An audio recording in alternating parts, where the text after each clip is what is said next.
Guten Abend und herzlich willkommen zu Köln TV, der Talk. Über meinen heutigen Gast gibt es wirklich unheimlich viel zu sagen. Er hat tatsächlich Teile des Schädels von Adolf Hitler untersucht. Er umgibt sich außerdem mit Toten und Insekten. Er ist DJ, Politiker, Vegetarier, Tierfreund und ich könnte in einer Tour so weitermachen. Ganz herzlich willkommen, Dr. Marc Benecke. Schön, dass du heute hier bist. Schön, dass du hier bist. Ich bin öfter hier, du nicht ganz so oft. Ja. Da freue ich mich aber, dass das geklappt hat. Die meisten Menschen kennen dich ja als Kriminalbiologe. Dr. Made ist dein Spitzname. Und durch deine Arbeit und deine Bücher, die du darüber geschrieben hast. Was ist so deiner Meinung nach der spannendste Fall, den du da jemals hattest? Ich finde die alle spannend. Also wirklich, das ist ganz wichtig, dass man sich die Neugier da behält und immer schaut, gibt es nicht doch noch irgendwo eine Faser oder eine kleine Blutspur oder eine merkwürdige Aussage, die zu einer Spur führen könnte. Zum Beispiel, also das ist schon mal passiert, hat jemand mal gefragt, haben Sie die Truhe mitgenommen? Und ich so, was für eine Truhe und so. Also es ist wirklich wichtig, da ein bisschen die Antennen gespitzt zu halten. Aber der spannendste Fall ist der nächste. Das ist eine schöne Antwort. Wie genau sieht denn deine Arbeit jetzt eigentlich aus als Kriminalbiologe? Wir kriegen irgendeine Information, das kann eine Akte sein, eine Anfrage von Journalisten, von Angehörigen, vom Gericht, von der Polizei. Irgendjemand fragt einfach. Also ich bin öffentlich bestellt und vereidigt. Das heißt, ich möchte, aber ich muss auch für jeden arbeiten, der fragt. Sonst verliere ich meine Bestellung und Vereidigung. Und deswegen gucken wir dann einfach mal, was Phase ist. Bei uns schmilzt, also wir gucken uns das an, von mir aus auch wirklich teilweise solche Aktenreihen, meterlang und gucken dann einfach, steckt da eine Information über Spuren drin. Hat da einer von Sperma geredet, hat einer von Blut geredet, gibt es Insekten, aus denen man die Liegezeit bestimmen kann. Und den Rest lassen wir weg. Und dann versuchen wir die zu finden. Manchmal wirklich wie im Kino, bei Indiana Jones gibt es so, da wird die Bundeslade wird in so eine riesige Lagerhalle gebracht. Manchmal sieht es wirklich so aus bei der Staatsanwaltschaft, dann kramst du da eine alte Axt raus.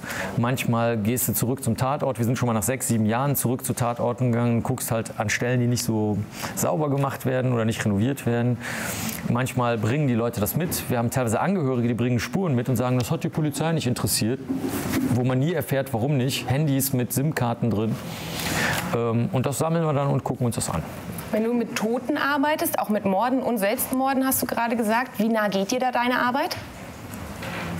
Ja, ich mache das gerne. Also ich sortiere halt gerne Sachen und sammle die ein und versuche die zu vergrößern und zu fotografieren und einfach mal ins Sichtbare zu bringen. Das Problem ist ja bei vielen Spuren, die werden ja nicht immer nur übersehen, weil man nicht dran denkt, dass sie da sind, sondern meistens aus 2 anderen Gründen. Also Blut wird meistens übersehen, weil man sagt, ja, der hat den Schnitt im Hals, klar blutet das. Das stimmt aber nicht, weil das kann auch Blut vom Täter sein. Das kann auch Blut sein, was vor 2 Jahren dahin gekommen ist. Das kann auch überhaupt kein Blut sein, sondern rostiges Wasser mit DNA aus Sperma, was da aus anderen Gründen ist. Das ist das eine. Und das andere ist, dass es zu klein ist. Staub, ja, Staub gibt es überall. Nee, diese Sorte Fasern gibt es nicht überall. Ne? Wenn wir zum Beispiel jetzt unsere Textilien aneinander reiben würden, dann würde das nach einer kurzen Berührung anders übertragen werden, als wenn wir kämpfen würden oder sonst irgendwas.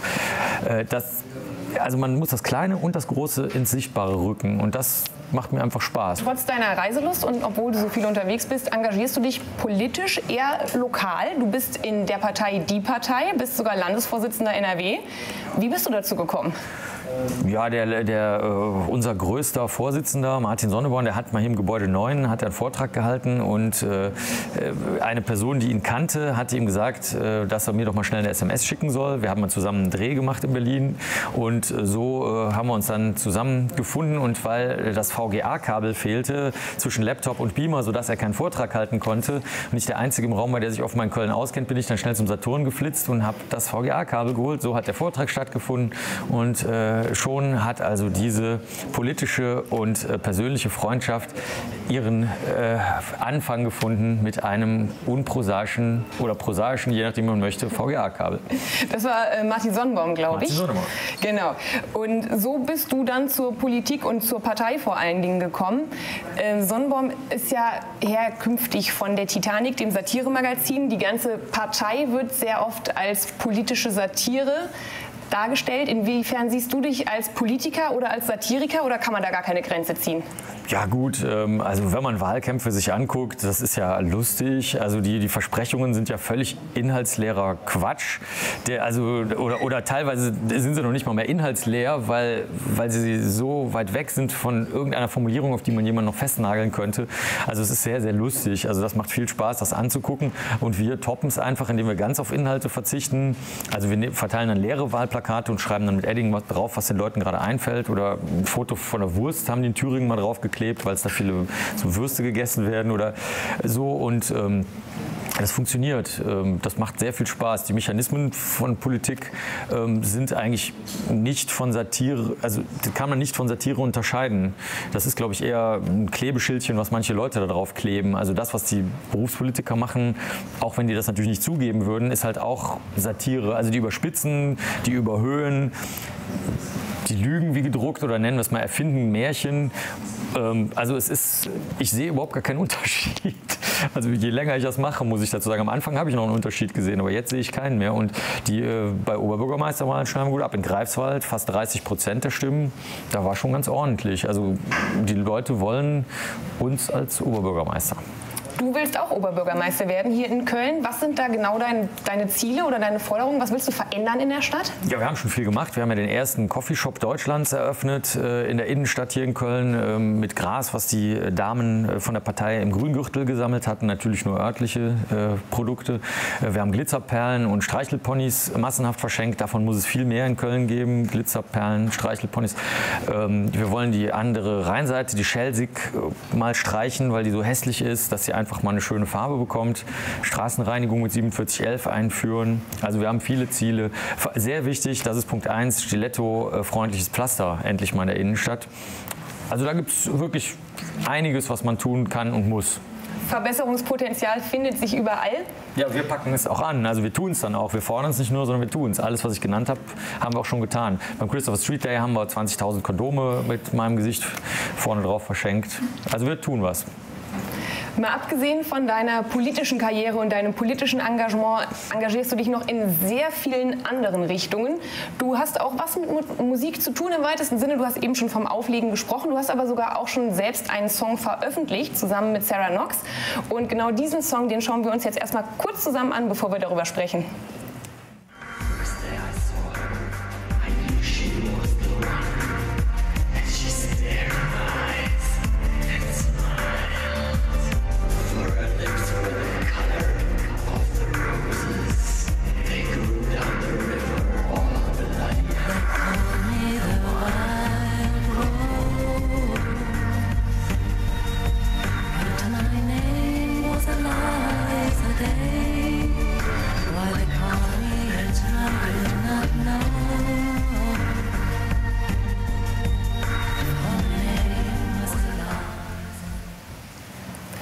Also du singst mehr oder weniger in dem Video mit.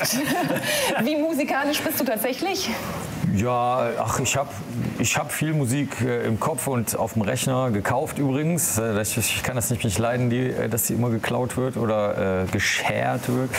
Und ja, ich denke schon, dass man also ich kann ohne Musik nicht arbeiten, da höre ich aber meistens Psytrance, also nicht sowas. Und mit der Sarah Knox habe ich auch schon ein neues Video gemacht. Genie haben wir sehr schön gemacht, neu, das kommt aber erst am Ende des Jahres raus.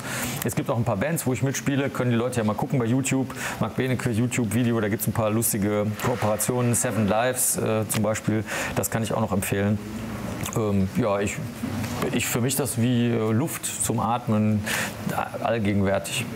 Das Video speziell mit Sarah Knox zur Red Roses? Wie bitte? Wie hieß es? White Rose. White Rose. Das ist von Nick Cave und Kylie Minogue, die Version. Das Video mit Sarah Knox oder der Song wurde anlässlich des 19. Wave Gothic Treffens 2010 veröffentlicht. Was verbindet dich mit dieser Szene? Ja, ich bin ja auch hier in Köln, habe ich das Amphi-Festival moderiert im Sommer 2015 und ich finde das super. Also das sind halt normale Leute mal. Das ist immer ganz angenehm, wenn mal alle schwarz angezogen sind, die mal so bunte Sachen anhaben, die das Auge peinigen.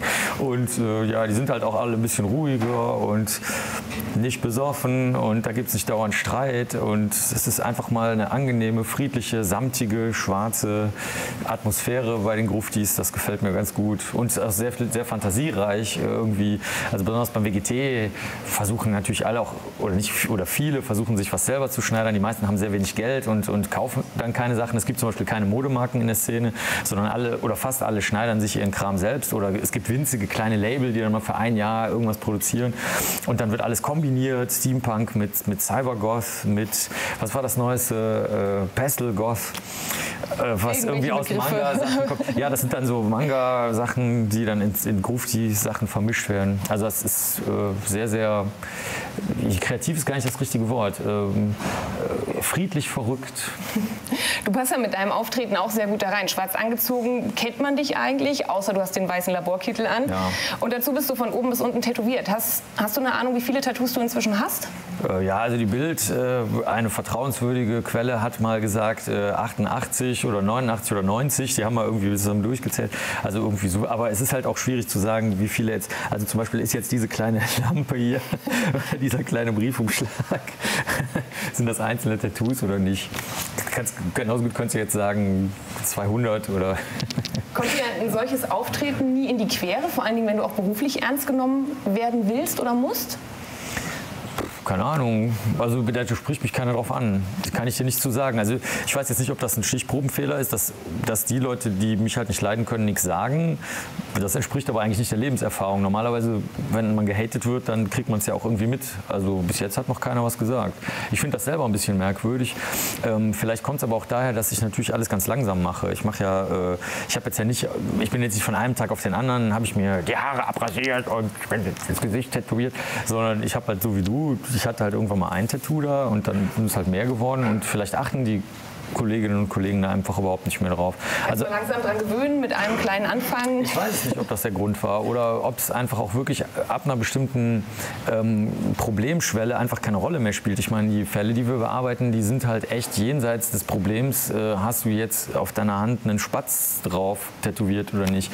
Weil ich meine, da geht es darum, dass Leute ihren toten Sohn verfault aus dem Teich gezogen haben. Die haben, glaube ich, andere Probleme als den Autobahnfinken oder ja, es geht um politische Probleme, wo teilweise ein ganzer Kriegseinsatz davon abhängen kann, je nachdem, wie die Spuren bewertet werden hinterher oder auch. Da zählen dann ganz einfach andere Dinge. Ja, du machst aber nehme auch. Ich mal an, ich weiß es nicht. Anscheinend, wenn du so noch nicht in der Kritik gestanden hast, deswegen. Du machst aber auch recht bunte Dinge. Zum Beispiel bist du Donaldist. Erzähl uns erstmal ganz kurz, was ist das eigentlich? Ja, gestern Abend war wieder Stammtisch im Weißen Holunder in Köln. Das ist eine Zusammenkunft, das sind die Kölner Donaldisten, die auch den Kongress, den großen deutschlandweiten, jetzt veranstalten, dann bald, also 2016. Das ist ein Zusammenschluss von Menschen, die sich für die wissenschaftliche Betrachtung des Werkes des Zeichners Karl Barks und der Übersetzerin Dr. Erika Fuchs, die gerade ein Museum sogar bekommen hat in Schwarzbach an der Saale, ist vor wenigen Tagen eröffnet worden, interessieren. Also wir werten aus, welche elektrische Spannung herrscht da, komischerweise 313 Volt, was wiederum genau das Kennzeichen von Donald Duck ist, 313, merkwürdig. Die Leute sind sehr stark gegen radioaktive Strahlung da, unempfindlich. Es gibt alle möglichen merkwürdigen Klima- und Wetterphänomene. Es gibt mittlerweile den Stadtplan von Entenhausen, in dem jedes einzelne Panel, also jedes einzelne Zeichnung, die Barks jemals gezeichnet hat, lagerichtig eingezeichnet ist, obwohl er selber gar keine Idee von dem Stadtplan hatte, auch sehr verblüffend. Also da gibt es sehr viel zu forschen. Ein weites Feld, das Entenhausen-Universum, und wahrscheinlich noch nicht komplett erforscht. Da gibt es auf jeden Fall noch genug zu tun. Also der Kongress nächstes Jahr in Köln, übrigens direkt am Dom, im Kinosaal des Museum Ludwig, wo auch der öffentlich ist, wird dazu die neuesten Forschungsergebnisse bringen. Also gerne hinkommen. Wie vieles, über das wir heute gesprochen haben, ein sehr spannendes Feld, Marc. Ich danke dir, dass du heute hier warst. Leider ist unsere Zeit rum, aber ich bin mir sicher, wir müssen dich noch mal einladen, um alle Themen, die wir jetzt nicht angesprochen haben, noch mal abzudecken. Sehr gerne. Vielen Dank, dass du hier warst. Ja, meine Freude. Und das war auch schon wieder der Köln TV Talk für heute. Machen Sie es gut. Tschüss.